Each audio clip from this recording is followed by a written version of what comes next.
नमस्ते। आप सभी का इस चैनल पर स्वागत है। आपसे अनुरोध है कि इस चैनल को सब्सक्राइब करें और साथ ही नोटिफिकेशन बेल जरूर दबाएं, जिससे कि आपको आने वाली वीडियोस की अपडेट्स मिलती रहें। नमस्ते अशोक जी। जी नमस्ते। हम जानना चाहेंगे कि मस्कुलर डिस्ट्रॉफी उपचार भी है? देखिए, जब हम मस्कुलर डिस्ट्रॉफी की बात करते हैं तो चाहे वो डचन मस्कुलर डिस्ट्रॉफी हो, चाहे बीएमडी हो, चाहे एलजीएमडी हो, चाहे एमएमडी हो, चाहे एफएसएचएमडी हो, किसी भी तरह की मस्कुलर डिस्ट्रॉफी हो, उसका वास्तव में अभी तक जितना मेरी जानकारी में है इलाज संभव नहीं हो पाया है। मात्र इतना ही हो पाया है कि पुनर्वासन या थेरेप्यूटिक ढंग से उनका दर्द कम कर दिया जाए या उनका जो आवश्यक कार्य है वो होता रहे उपकरणों के माध्यम से, इतना ही हो पाया है। आप ये भी देखेंगे जो डचन मस्कुलर डिस्ट्रॉफी के व्यक्ति होते हैं, उससे पीड़ित होते हैं, अपने मेंटल रिटार्डेड जो हम लोगों ने वीडियो डाली थी उसको देखा होगा, तो कुछ अंश तक माइल्ड मेंटली रिटार्डेड के लक्षण भी उनमें मिलते हैं। पूर्ण उपचार की व्यवस्था अभी नहीं हो पाई है। वैज्ञानिक लगे हुए हैं, वो अपना कार्य कर रहे हैं, लेकिन हम लोगों को भी देखना है कि जैसे ही इस तरह से कोई लक्षण प्रकट हो तुरंत हमको डॉक्टर के पास जाना चाहिए, उनकी सलाह लेनी चाहिए, और अगर आसपास में भी कोई ऐसा हो तो उनकी भी सहायता करके, सेवा करके, उनकी डिसेबिलिटी सर्टिफिकेट बनवा करके हमें जो दिव्यांगजन के लिए योजनाएं हैं, जो लाभ हैं, उसको पीड़ित व्यक्ति तक पहुंचाने में सेवा का कार्य करना चाहिए।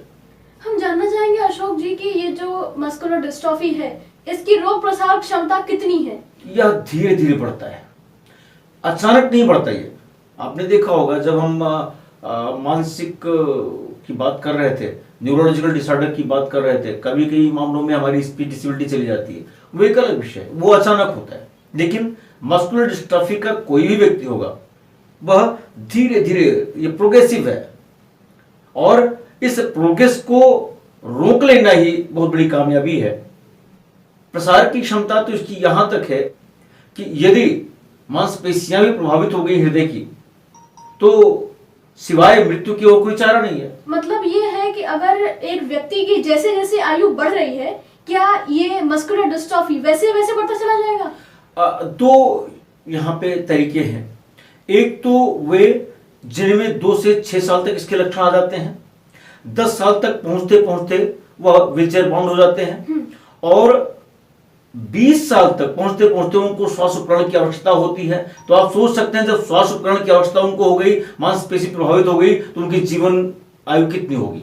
जिनमें यौवनावस्था में इसके लक्षण दिखाई देते हैं, जैसे आपका एफएसएचएमडी है, फेशियल स्कैपुलोह्यूमेरल मस्कुलर डिस्ट्रॉफी, तो अब उसमें आप देखेंगे कि वह चेहरे से संबंधित होता है, उसका असर चेहरे पर और जो कंधे हैं यहां तक ही दिखाई पड़ता है। तो जितना डीएमडी खतरनाक होता है उतना खतरनाक ये नहीं होता। ठीक इसी तरह से आप जब देखते हैं जो महिलाओं और पुरुषों दोनों को होता है, वह सिर्फ कूल्हों को और ऐसे कुछ अंगों को प्रभावित करता है। तो और जितने भी हैं वो इतने ज्यादा खतरनाक नहीं है जितना कि डचन।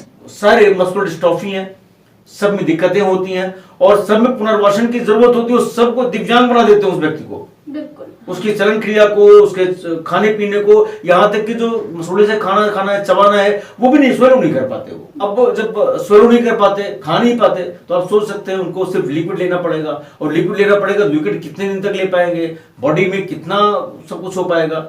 तो एक तरह से जीवन जो सामान्य ढंग से होता है ना, वो नहीं हो पाता, और परिणाम ये होता है कि व्यक्ति आज की भाषा में दिव्यांग, और अगर हम अंग्रेजी भाषा में डिसेबिलिटी का शिकार होकर के अपने जीवन का पूर्ण रूप से राष्ट्र निर्माण में उपयोग नहीं कर पाता है समाज के हित में।